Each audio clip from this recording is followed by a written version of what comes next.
Assalamualaikum Besti, balik lagi nih di channel aku. Di video kali ini aku mau cerita kisah Adele yang menemukan boneka Maria. Boneka yang terlantar karena pemiliknya udah meninggal dunia. Gimana cerita kelanjutannya? Yuk langsung aja simak. Cerita ini bermula di hari Minggu, waktu Adele dan kedua temennya yang bernama Lea dan Johnny lagi main petak umpet. For your information aja ya, rumah mereka itu berdekatan dengan hutan dan sungai. Waktu main petak umpet gak kerasa Adele ini ngumpetnya terlalu jauh. Dia ngumpet sampai dekat sungai. Nah, tiba-tiba aja si Adele ini melihat ada sebuah peti berwarna coklat keemasan terbawa arus sungai. Kemudian, Adele mencoba untuk mengambil peti tersebut dengan tongkat. Saat dia berhasil mengambil benda itu, dengan penasaran, dibukalah peti itu perlahan. Di situ terlihat sebuah boneka lucu dan secari kertas bertuliskan, "Ajak aku." Dan ada juga anak panah yang menuju ke hutan. Tanpa berpikir panjang, Adele segera menutup kembali peti itu dan berlari menuju teman-teman mereka. "Adele, kamu kemana aja?" ucap Lea dan Johnny. "Dari tadi kami tuh nyariin kamu, Adele. Maafin aku ya teman-teman, tanpa sadar aku berlari sampai ke sungai dan aku menemukan benda ini," ucap Adele sambil memperlihatkan isi dalam peti tersebut. "Wah, cantik sekali bonekanya," kata Lea. "Idih, boneka burik kayak gitu dibilang cantik. Udah sana buang," ucap Johnny. Adele kemudian berlari dan meninggalkan kedua temannya. Malam hari sebelum tidur,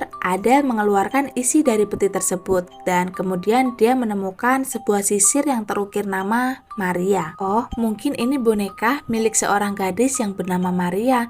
Tapi kenapa dia membuang boneka ini ya? Adele penasaran, kemudian dia melihat kertas yang pernah ia lihat. Adele terkejut saat dia melihat gambar anak panahnya berubah menjadi 180 derajat ke arah kanan yang mengarah ke hutan yang dia datengin tadi. Singkat cerita, ketika Adele tidur, tiba-tiba dia bermimpi. Di dalam mimpinya, dia bertemu dengan seorang gadis kecil yang sebaya dengan Adele. Dan gadis itu menunjuk ke arah boneka yang dibawa Adele. "Kenapa? Kamu mau boneka ini?" tanya Adele ke gadis itu, tapi gadis itu diem aja, hanya menganggukkan kepala. "Ini aku berikan padamu," kata Adele dengan memberikan peti dan bonekanya. "Siapa namamu?" Gadis itu nggak menjawab, dia hanya mengeluarkan sisir yang di dalam peti. "Oh, itu sisir kamu. Jadi nama kamu Maria dan itu boneka milikmu." Gadis itu mengangguk dan kemudian memegang tangan Adele dan mengajak ke suatu tempat.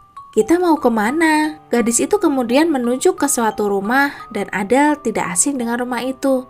"Oh, jadi itu rumahmu?" Gadis itu mengangguk. "Ya udah, kamu cepetan pulang ya. Nanti orang tua kamu nyariin kamu loh." Lalu gadis itu berjalan menuju rumahnya. Di tengah perjalanan, saat Adele pulang, dia merasa ada yang aneh. Dia ngelihat peti yang sama kayak tadi. Adele terdiam, lalu berkata, "Kenapa dia membuang lagi petinya?" Kemudian Adele mencoba mengambil peti itu dan setelah dibuka, ternyata ada secari kertas yang bertuliskan "Terima kasih." Tapi lama-lama tulisan itu berubah menjadi darah yang mengalir deras dan tiba-tiba ada sesosok tangan yang memegang pundaknya Adele. Ternyata itu adalah tangan ibunya Adele yang membangunkan Adele. "Kamu mimpi buruk ya, Nak? Udah bangun, udah siang. Nanti ibu mau ke rumah temen ibu, soalnya anaknya ada yang meninggal." Terus Adele nanya, "Nama anak teman mama siapa?" "Namanya Maria. Jadi dia itu meninggal karena terbawa arus sungai saat lagi main-main di sungai. Terus mayatnya baru ditemukan di hutan," ucap si ibu. Sesampainya di rumah temannya ibu,